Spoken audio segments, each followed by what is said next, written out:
Bon les amis, le résultat de l'attaque d'hier, le secrétaire général du Hezbollah a été tué, d'autres personnalités avec lui. Alors, hormis le fait que le Hezbollah ne s'arrêtera pas, il ne faut pas croire que ça y est, c'est la fin du Hezbollah, il va être remplacé, etc. Comme à l'époque de Abbas el-Moussaoui, à la création du Hezbollah, quand Israël l'avait tué, donc c'était Hassan Nasrallah qui l'avait remplacé. Là, il sera remplacé. Mais là n'est pas le sujet. Le sujet est de savoir comment ça a été possible. Alors, il faut savoir de qui on parle et de quoi on parle. On parle du type que Israël voulait se faire depuis je ne sais pas combien d'années. Là, pour la plupart, ils découvrent ce qui se passe au Liban. Il y en a même peut-être qui arrivent à placer maintenant le Liban sur la carte. Mais ce qu'il faut savoir, c'est que ce qui se passe entre Israël et le Hezbollah, mais c'était quotidien quasiment. Si ce n'était pas quotidien, avant le 7 octobre, c'était hebdomadaire. Moi, j'ai servi au Liban Sud en tant que casque bleu français. Je me souviens déjà en 2001-2002 ce qui se passait, juste après que les Israéliens soient partis du Liban, en 2000. Et donc là, on avait affaire à un type qui était le plus protégé du Liban. On avait affaire à un type qui ne se déplaçait que peu. Les endroits où il était étaient tenus archi secrets. Et si Israël pouvait se le faire avant, elle avait 1001 raisons de se le faire avant. En 2006, je rappelle quand même qu'il y a eu une guerre, la guerre des 34 jours, des 35 jours, où Israël avait détruit quasiment toute l'infrastructure libanaise. Il n'y avait plus un pont qui tenait debout, enfin bref. Et ils ne l'ont pas fait. Et pourquoi aujourd'hui ils ont réussi à le faire? Là, c'est la question qui est super intéressante. Moi, personnellement, ce que je crois, et ce dont je suis intimement persuadé, c'est qu'il a été tout simplement trahi par l'Iran. Voilà, tout simplement. Alors, pourquoi trahi par l'Iran? Il faut savoir comment ça s'est passé.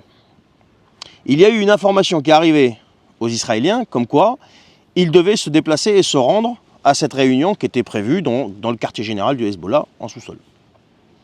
Donc ça, ce sont les chaînes arabes, vous pouvez les vérifier sur Al Arabiya, sur Al Jazeera, même sur les chaînes libanaises, etc. Bon, bref. Il y a eu l'info, boum, il y a eu la frappe.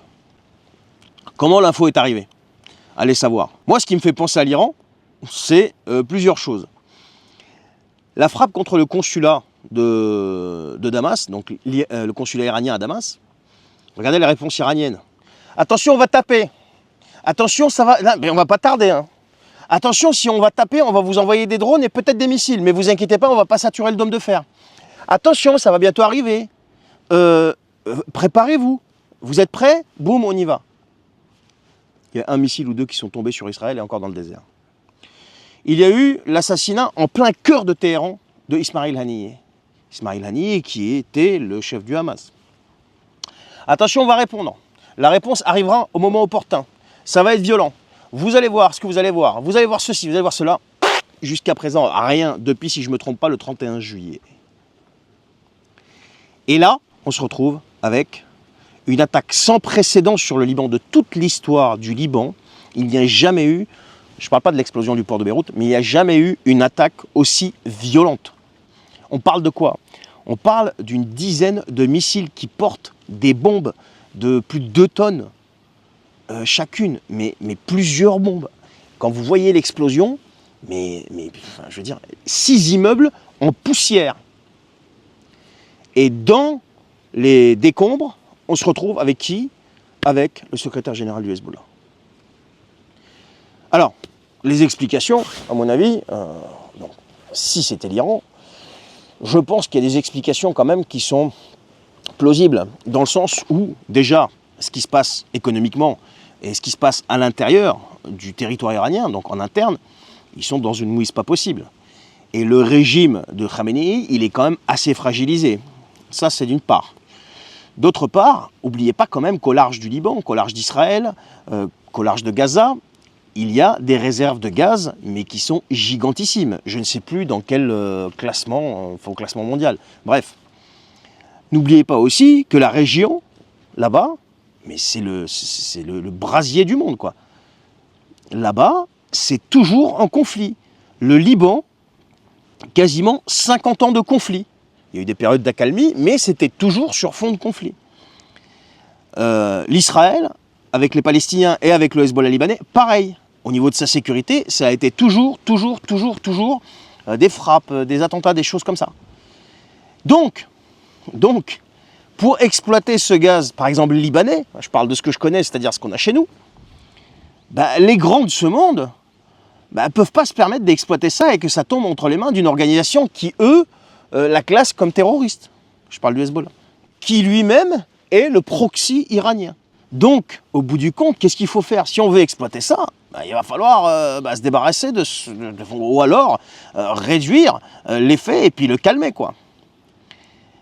Aussi bien au niveau de Gaza, ils ne pouvaient pas se permettre, si vous voulez, que ça tombe entre les mains du Hamas, aussi bien au niveau du Liban, ils ne peuvent pas se permettre que ça tombe entre les mains du Hezbollah. C'est pas possible. Donc, résultat, on va en finir avec tout ça, on prend une décision, on avance. Donc, qu'est-ce qui s'est passé? Il s'est passé ce que vous avez vu, ce à quoi vous assistez depuis un an. En plus, le Hamas, avec le coup du 7 octobre, il a fait n'importe quoi.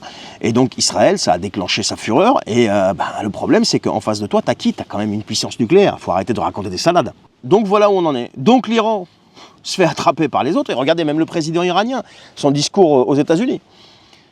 Ils leur disent, soit vous vous tenez tranquille, et vous suivez, vous aurez une part du gâteau, soit alors vous continuez sur cette voie avec ces gens-là, et là, il y aura peut-être une révolution interne.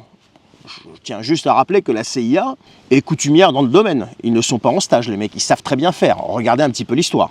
Et donc, Hassan Nasrallah, puisqu'il était resté, lui, sur la même ligne, sur son même cap, et il ne lâchait rien, eh bien, il fallait s'en débarrasser. Et donc, qu'est-ce qu'ils ont fait? Ils s'en sont débarrassés. Voilà ce que je pense, les amis. À mon avis, ce mec-là a été trahi de l'intérieur et a été trahi aussi par ses maîtres qui, pour eux, il devenait très très gênant parce qu'il constituait un obstacle et surtout, il constituait un danger à la survie de leur propre régime.